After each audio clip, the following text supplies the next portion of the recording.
Power Break podcast number 163, titled, I'd like to file a complaint, please. Hi, everyone. I'm Bob Brubaker, along with JT, as we hope you'll stay tuned as we seek to give you a little power in this break to help you succeed in the race of life. This is the Power Break Podcast with a focus on the spiritual, the mental, and the physical aspects, all to help you succeed in the race of life. For show notes from today's podcast, go to bobbrubaker.com and follow the link for the Power Break Podcast. Dude, you threw the power out when you said Power Break Podcast. I loved it. That was awesome. I thought I would change it up. Maybe we need to shock everyone once in a while and say, hey, this is a power break. Well, you shocked me, so it worked out pretty good. There you go. I'd like to file a complaint. No, that's what we're talking about today. But before we file a complaint, let's file a thank you. That would be gratitude. Gratitude. Yes. Gratitude from JT and me for all the people that tell everyone about the Power Break podcast. And, of course, just listening, that's a good thing. And if you tell others, we appreciate that. Or if you just send out a link to the Power Break podcast on social media, that works. Or even if you leave us a rating and or a review wherever you download the podcast, that really does help. And so we just like to begin every time with a word of gratitude for our listeners and saying thank you very much. Yeah, it's always humbling, and man, the numbers are great, and it's especially, we knew that we were going to keep going when I moved to North Carolina, but we wanted to make sure that we were putting out the same quality, and I think the numbers are probably an indication that people still think it's a quality product. So I'm very grateful for that. After we learned that we can't do it by Zoom or any other way, we had to. No. You better have some recording stuff going on each location, or it's going to sound really weird. And somehow it's not a reliable connection sometimes. But I'm very thankful we have a technical wizard that helped us out. His name is.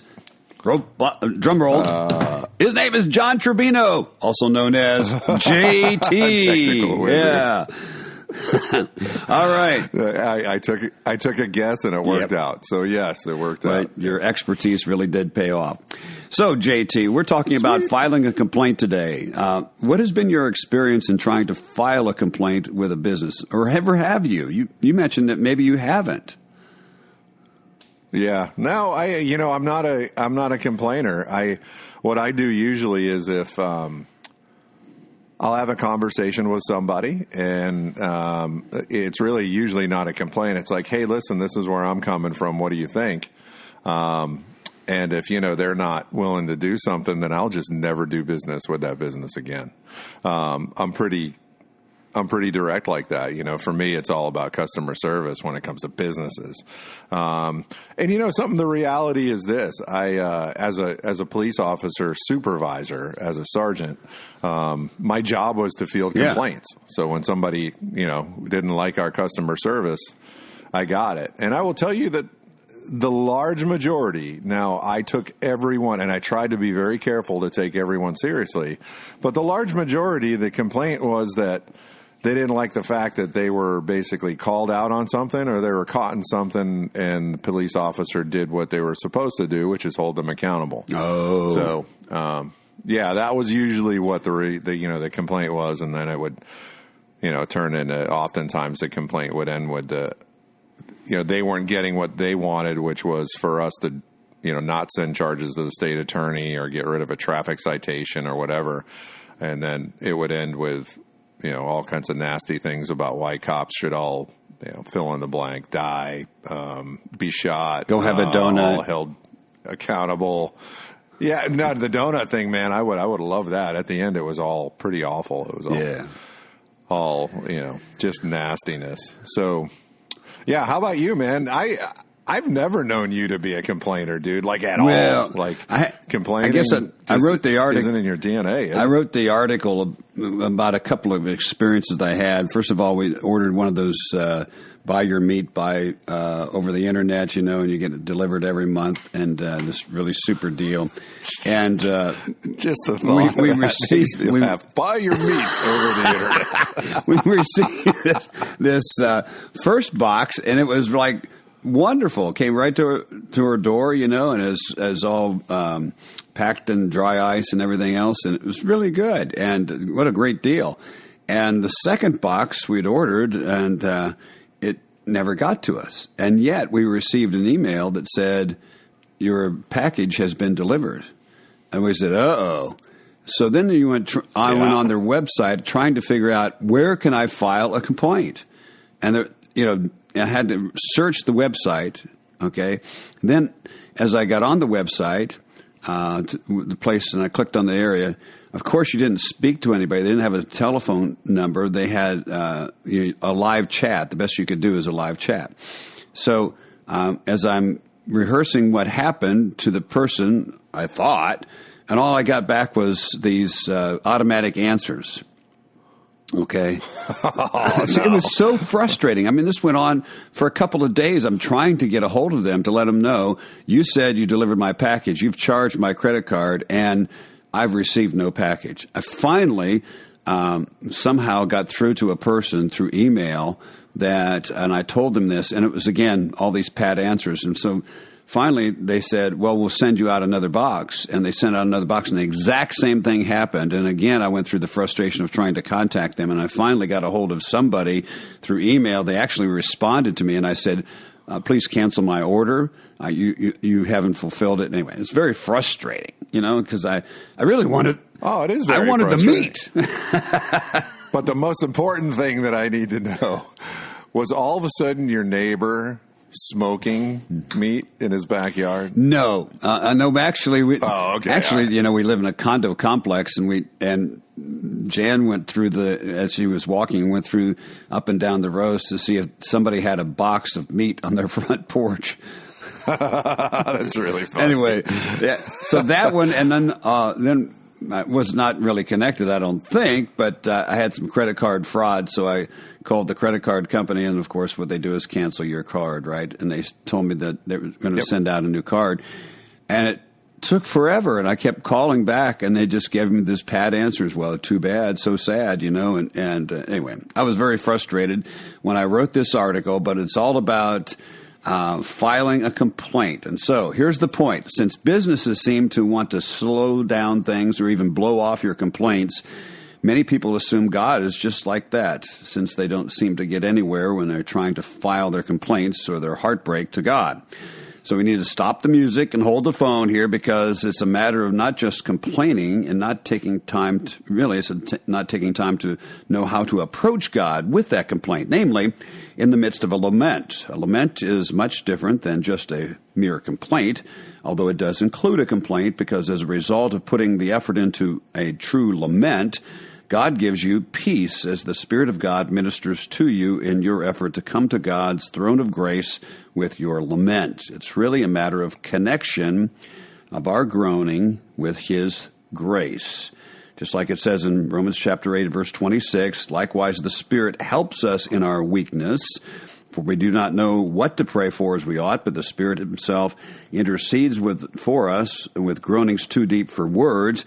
And He who searches the hearts knows what is the mind of the Spirit, because the Spirit intercedes for the saints according to the will of God. And we know that those who love God, all things work together for good for those who are called according to His purpose.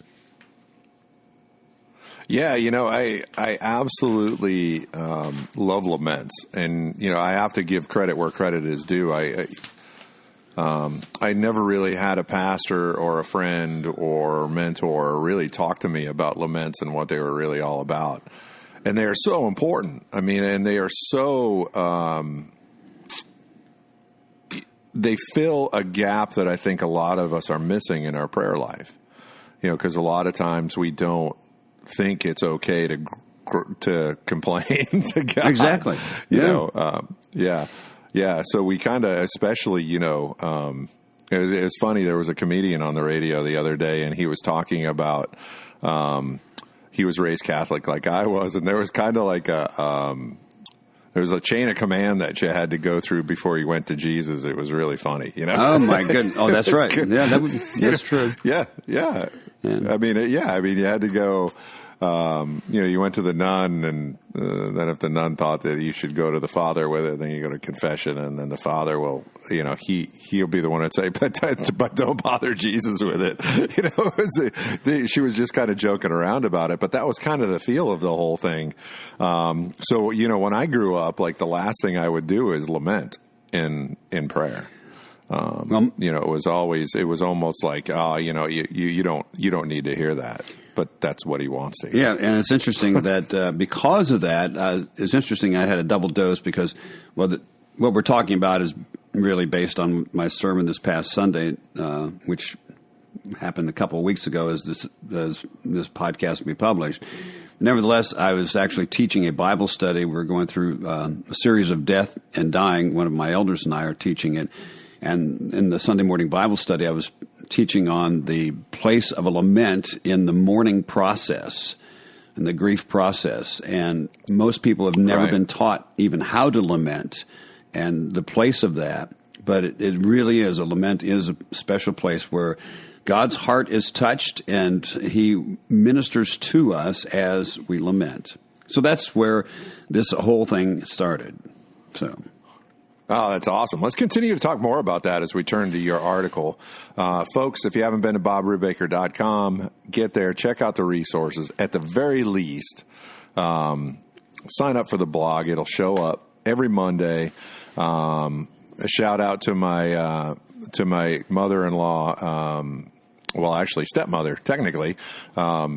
Margie, she just signed up for it, and she gets it now every Monday, and she was telling me how awesome it was. So kudos to you, my friend. You write some good stuff. But let's continue to talk more about that. So I'd like to file a complaint, which, by the way, is one of your better titles. Yeah, I'd like to file a complaint, please, is the title of the blog. You'll find it at BobRubaker.com. I mentioned that as I started out, just as JT and I were talking, the frustration of talking to companies that and you try to file a complaint, you seem to get a deaf ear. And some people think that is equated to how we file a complaint with God. But here's what John 16, verse 20 says, "Truly, truly, I say to you that you will weep and lament, but the world will rejoice. You will be sorrowful, but your sorrow will be turned into joy." That's the words of the Lord Jesus Christ, of course. So the question is, what constitutes a lament? Again, this is not something that you hear about all the time, as JT mentioned. But in studying biblical laments, there will be four key elements that are sometimes presented in order and sometimes presented in a varied way. But as I was looking at to prepare to preach on Psalm 74, Asaph presents a lament concerning the invasion of Jerusalem in 586 BC by the Babylonians. And in this lament, he presents the four elements. First, you'll find the writer addressing God in a heartfelt but respectful way. Sometimes even the address is laden with a complaint. Nevertheless, you can note the heart in the midst of the sorrow is reaching out to God. Psalm 74, verse 1, he says, "O God, why do you cast us off forever? Why does your anger smoke against the sheep of your pasture?" Now notice as he speaks that way, it's that, oh God, it's reaching from the place of desperation that he's reaching to God. Secondly, the biblical lament turns to God with a totally honest complaint. Under any context, any other context, that is, merely complaining to God would be a sin, as seen in the experiences of the children of Israel, where they complained really about God to Moses, and God was going to strike them with a punishment for doing so. And so in Psalm 74, verses 4 through 11, he describes what took place or would take place, as maybe Asaph was actually given a prophetic psalm. But nevertheless, he describes the details. He says, "Your foes have roared in the midst of your meeting place. They have set up their signs for signs. They are like those who swing axes in the forest trees." Well, notice that there's a feeling of desperation here. And how can this take place? It's a genuine complaint where, again, it's totally honest before God, and it's just describing how you feel about the situation. And that's what Asaph was doing. A third element of a complaint, of a lament in the Bible. Based upon the complaint, then, a biblical lament includes a totally honest and straightforward request. What do you want from God? Your heart has been broken, and the lament is God's means of reaching deep into the heart to heal the broken heart. So it includes an open-ended, let your request be made known to God. And Asaph presents 6 specific requests in Psalm 74 and verses 18 through 23. But the fourth part of the lament also is very important, and that's where this differentiates between just making a complaint. Again, it begins with recognizing God, praying to Him, addressing Him. Secondly, a complaint. And then third, it would be the request that you're making. But the fourth part of a lament are words of faith and reasons to trust God. You might call them words of submission to Him and His Word. It's coming to the conclusion as the broken heart has been cleansed by way of lament that God can be trusted and He always will do what is right. So don't miss Asaph's words as you read Psalm 74. I encourage you to do so. Listen to these words in verses 12 through 17. Yet God, my King, is from old, working salvation in the midst of the earth. You divided the sea by your might. You broke the heads of the sea monsters on the waters. You crushed the heads of Leviathan. You give him as food for the creatures of the wilderness. You split open the springs and the brooks. You dried up ever-flowing streams. Yours is the day, yours also the night. You've established the heavenly lights and the sun. You have fixed the boundaries of the earth, and you have made summer and winter. So, if you're discouraged, or should I say disappointed, you would like to present a complaint, consider the value of digging deep into a lament. Look over Psalm 74 as a great example and see how Asaph addresses God, offers a descriptive complaint about the things that have broken his heart, makes his request known to God, but includes some great expressions of trust and praise for God's control of all things. That's the value of a lament. Yeah, I love the process of a lament, and I don't think I ever got that until you and I really talked about it. And I listened to one of your sermons about lament that was on Sermon Audio, which I would recommend to anybody to go check out. It's such a great sermon, but it's the process. It's, we all know how to complain, but usually there's a period at the end of the complaint. But there's the important part of us getting back to who God is to us, who God is to the universe, and who God will be. So it's us getting back to recognizing who He is and us being grateful for that, and that He has ultimately the power over all these things. So it really resets you from your complaint. I think if you get stuck just in the complaint, you have a tendency to become bitter and angry, as opposed to going past the complaint and into the lament and actually going through that process that God provided for us to work our way out of that resentment. That's, and for me, that's the important message, is it's a process. That's why lamenting is a very, very important way of praying. That's exactly right. Yeah. And I think that gets lost. Yeah. Well, it's all based on it's based on Psalm 74 this time around, and I have to say that my study of laments has started with Psalms of Lament. I just noticed that as I've gone through the Psalms each year. I take a summer series in Psalms, take about 10 or 12 Psalms every summer, just work my way through the book of Psalms. And it was noted as I was studying on that 1/3 of the Psalms are considered laments. Wow. So 50 Psalms out of the 150 are considered laments. So it's interesting. So it really sparked me to study on lamenting. And again, like you mentioned, it's almost like a new subject.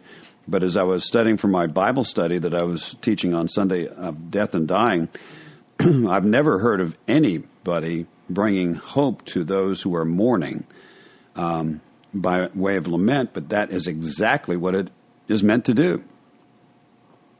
Yeah, it is exactly what it's meant to do, and it's such an important part of prayer that 1/3 of the Psalms are laments. Yeah. I mean, how important is a lament to God's people?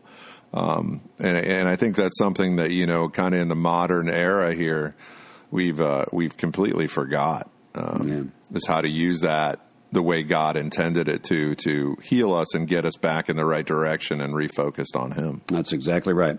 Well, the article is called, "I'd Like to File a Complaint, Please." You'll find it on my blog at bobbrubaker.com. Check it out today.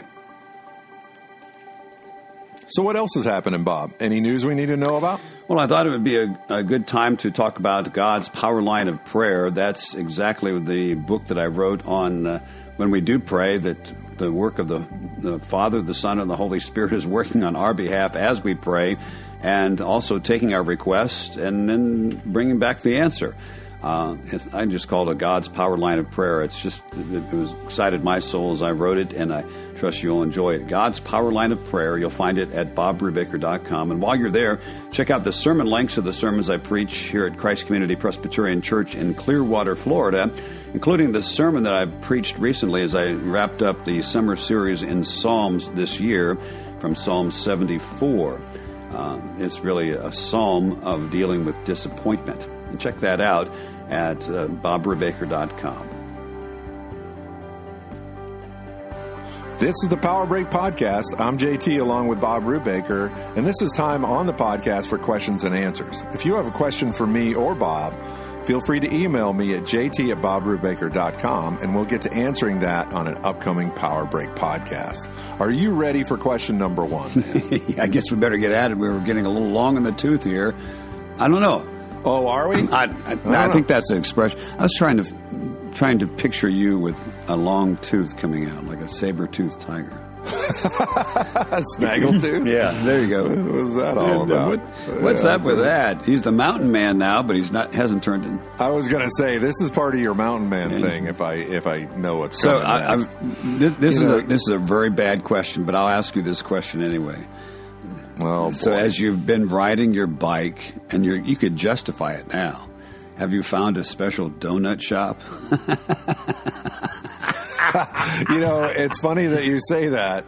No, I haven't found a special one. I went back home, should we say, to Dunkin' Donuts. However, the boys are the only ones that get donuts. I don't. Really, I'm just the coffee guy right now. Especially now, I've really tried to cut any kind of added sugar out of my diet. So there's a lot of added sugar in a donut, Bob. I know that's news to you. But. Well, I'm supposed to meet a guy at Cosmic Donuts in a couple of days, so I'll think of you while I'm there. Wow, nice. They used to be Jupiter, right? They did. They assumed the name. Yeah, I think they were doing the same thing, and they called themselves Jupiter Donuts, and Jupiter said, "You can't use that name. That's our name." And so they changed it to Cosmic Donuts. But, well, there you go. Just a little bit. I remember I had a Fruity Pebbles donut there that it was like the only donut left. Like I let everybody else pick, and then I was stuck with the Fruity Pebbles one. And my teeth literally hurt from the sugar in it for like 3 days. I was like, man, that's like so sugary. It's crazy. Well, you're burning off the calories like crazy. I hope you live through it. Well, I hope you're burning off the calories now. I mean, I hope not. Actually, you are burning off. That's what I meant to say. You are burning off the calories with all the riding you're doing. Oh, yeah. And, it's funny. We did this downhill park again, and this is a tangent, probably long in the tooth, you're right. But we did a downhill park, and it was really dry, so all of us at one point or another crashed just because we lost traction. Because, when everybody knows when dirt gets dry, it gets hard, and then there's a lot of, like, really kind of loose pebbles on top of it. So, it's – and we're not – the Trevino clan may not be known for their intelligence when it comes to maybe we shouldn't go that fast. Yeah, and I should lament about that now. But all of us crashed at some point or another. So I just opened a box yesterday of torso protectors since we're not going to slow down and it's not going to always be ideal conditions. So we have moved to the next step of now we are wearing armor as we ride. So there you go. Instead of slowing down and being careful, we'll just wear some armor. We're just going to buy safety protective equipment. Yeah, it's really fun. Crash on, brother. Crash on. Crash on. So funny.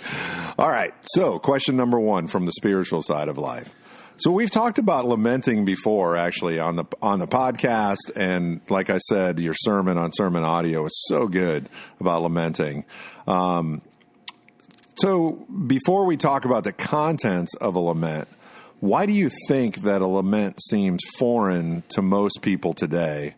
And what caused you to become kind of the man of lament? Because really, I wouldn't have known about laments if it wasn't for you, and now they're a vital part of my prayer life. Well, I appreciate that, JT. Yeah, it was God's leading, and as I was going through the book of Psalms, I noticed the Psalms of Lament, and I started studying on it. And actually, it's interesting how God moved. I was listening to a podcast, and they were interviewing a guy that wrote a book about lamenting.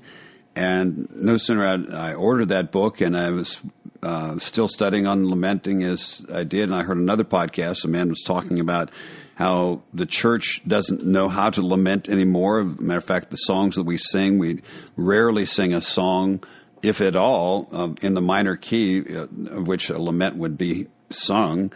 And because everything wants to be happy, happy, we have lost the ability to lament. And so things just came together, and as I opened it up, I noticed that it really touched the heart of people as I was preaching on that. And the more that I've written about it, the more that I've studied on it, and it keeps coming back up because as I go through the Psalms, there's another Psalm of Lament, like this past Sunday that I preached on Psalm 74.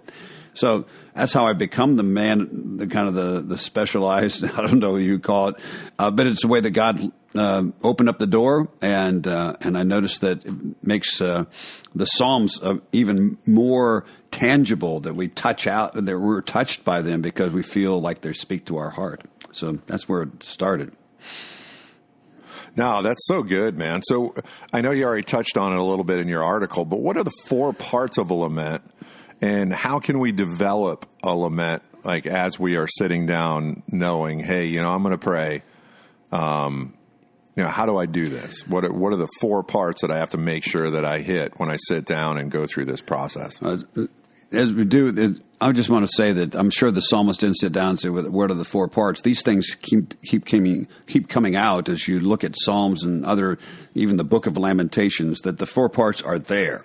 And so when I say 4 parts, it's not necessarily a checklist, but these are elements that are part of a lament in the Bible.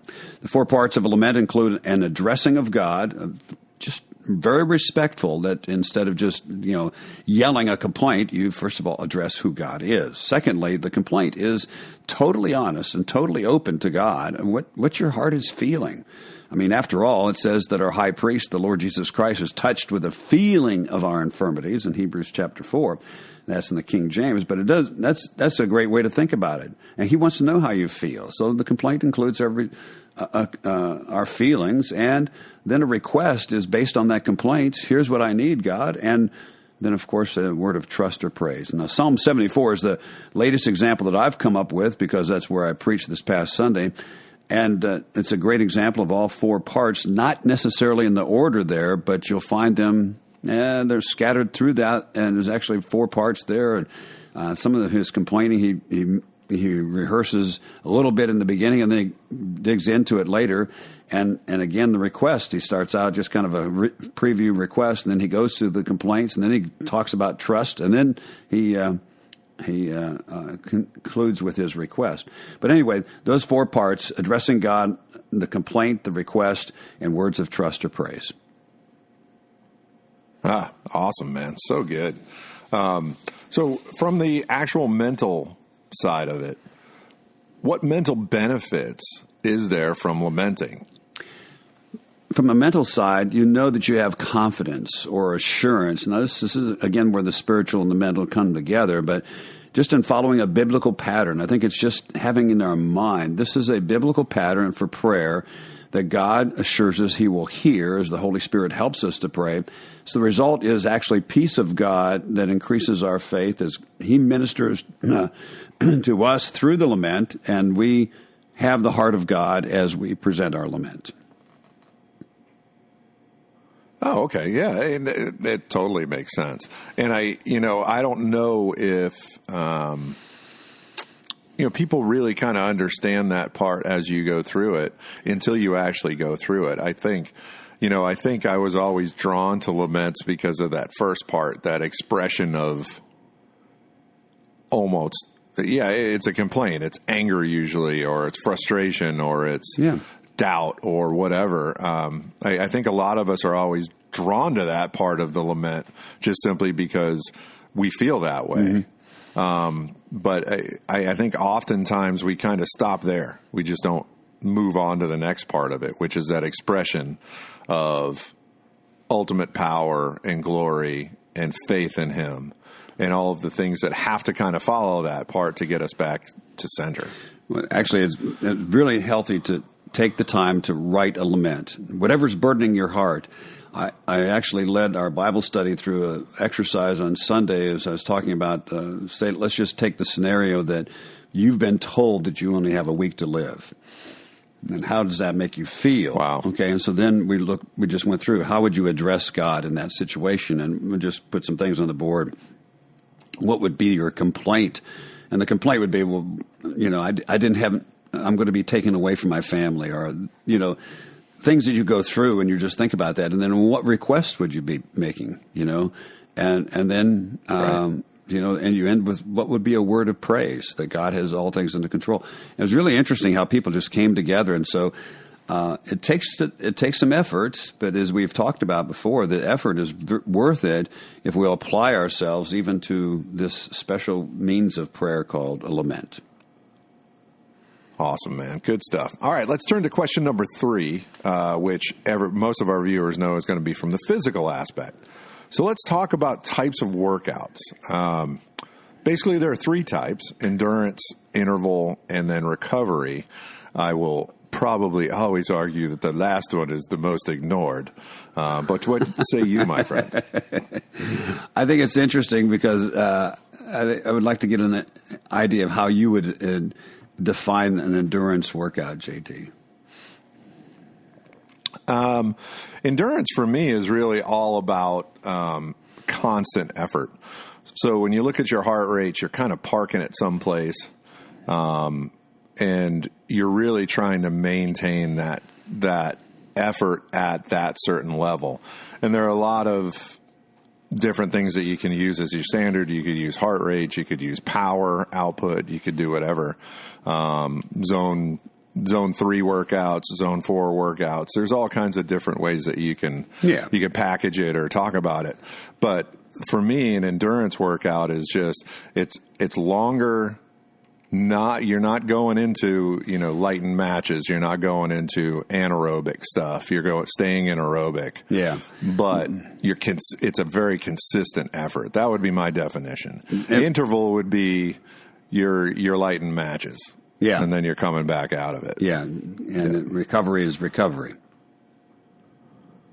And recovery is actually going out and enjoying what you're doing. Yeah, that's what one of my. I was friends thinking said. back in the day when I was not really stressing about it. Back in the day when I was just running, it seemed like they talked about endurance as being LSD runs, the long, slow distance. Oh, okay, and intervals you do. That's really funny. You're a generation and you're psychotropics. No. So then intervals was they called fartlek. That you run a slower pace and then you pick it up for a while and then you bring it back down, and then the recovery run is like you said, it's just there. You're just going through the motions, and that's okay because you need to recover. So what type of workouts do you do most often, since you're up and down the mountains there, huh? I would say I probably do most often interval as a mountain biker. There's a whole lot of getting on the gas really hard and a whole lot of laying off. So when you actually look at where my power, when you analyze it, I'm in zone 5 and 4, and then the rest of the time I'm in zone 1. So, and then there's a little bit in the middle. But that's because of the landscape up here, Bob. Yeah. If you think about it, yeah, it's very punchy. But a lot of times though, if, there's been times where I climbed for an hour before I ever went downhill. And that certainly was an endurance. That was a slog, as you would call it. That really is, yeah. Well, as we mentioned, that's just a grinder. As we mentioned, these different types of workouts, it takes discipline to stay in the zone, whatever you're doing, and it does pay off. So, as we always mention, it does take discipline, but discipline makes the difference in all aspects of life. Check out today's show notes at BobBrubaker.com. Click on the Power Break podcast. Today is show number 163. And submit your questions by email to jt@bobrubaker.com, and we'll get to answering those on an upcoming Power Break podcast. Quick word for God's Power Line of Prayer. That's the book that we're offering this week, and I encourage you to check it out at bobrubaker.com. You can order it right there. It's God's Power Line of Prayer. Check it out today. Well, thank you for joining us for the Power Break podcast. Please subscribe and leave a review wherever you've downloaded the podcast, and check out news, show notes, Bob's weekly blog, and other really cool things at bobrubaker.com. And listen next time for the Power Break podcast.